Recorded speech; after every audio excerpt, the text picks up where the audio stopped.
आइए, कहानियों की दुनिया में आपका स्वागत है। नमस्कार मित्रों, मैं हूं डॉक्टर राम जी भाई। आपके लिए एक छोटी सी कहानी लेकर आया हूं। लखनऊ के प्रसिद्ध डॉक्टर अजीत सिंह को जैसे ही एक अति आवश्यक सर्जरी के लिए फोन करके बताया गया, वे जितना जल्दी वहां आ सकते थे आ गए। आते ही बिना देरी किए तुरंत कपड़े बदलकर ऑपरेशन थिएटर की ओर बढ़ गए। डॉक्टर को वहां उस लड़के के पिता दिखाई दिए जिसका आज ऑपरेशन होना था। पिता डॉक्टर को देखकर भड़क गए और चिल्लाने लगे, आखिर इतनी देर कहां थे आप? आपको क्या पता नहीं कि हमारे बच्चे की जिंदगी खतरे में है? क्या आपकी कोई जिम्मेदारी नहीं बनती? आपका कोई कर्तव्य है या नहीं? डॉक्टर ने हल्की सी मुस्कुराहट के साथ कहा, मुझे माफ कीजिए, मैं अस्पताल में नहीं था। मुझे जैसे ही पता लगा, जितना जल्दी हो सका मैं आ गया। आप शांत हो जाइए, गुस्से से कुछ नहीं होगा। यह सुनकर पिता का गुस्सा और बढ़ गया। भला अपने बेटे के इस नाजुक हालत में वो शांत कैसे रह सकते थे? उन्होंने कहा, ऐसे समय दूसरों को संयम रखने की सलाह देना बहुत आसान है। आपको क्या पता कि मेरे ऊपर क्या बीत रही है? अगर आपका बेटा इस तरह मर रहा होता तो क्या आप इतनी देर करते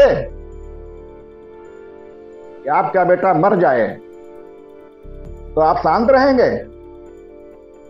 डॉक्टर ने स्थिति को भांपा और कहा कि किसी की मौत और जिंदगी ईश्वर के हाथ में होती है। केवल उसे बचाने का प्रयास करते हैं। आप बाहर बैठकर ईश्वर से प्रार्थना करिए और मैं अंदर जाकर ऑपरेशन करता हूं। यह कहकर डॉक्टर ऑपरेशन थिएटर में चले गए।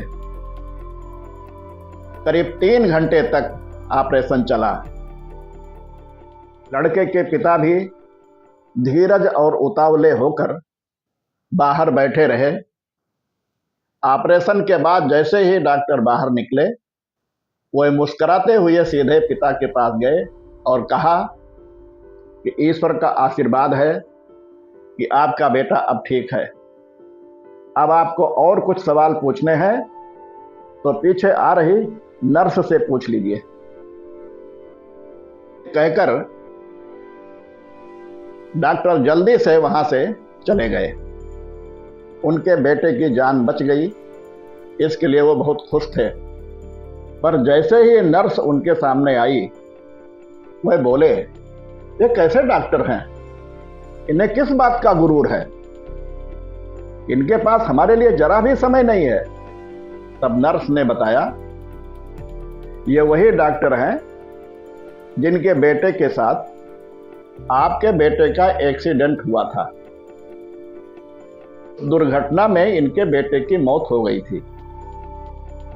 सब जानते हैं दुर्घटना आपके बेटे की गलती के कारण हुई थी।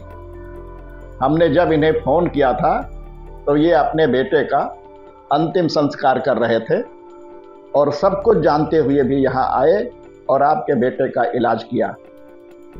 इतना सुनते ही बाप की आंख में आंसू आ गए। इसीलिए किसी पर टिप्पणी करने से पहले हालात की जानकारी अवश्य करनी है। ऐसे ही फिर ये कहानी सुनने के लिए आप इस चैनल को लाइक, शेयर एवं सब्सक्राइब करें तथा घंटी अवश्य दबाएं। अगली भेंट होने तक सभी को नमस्कार।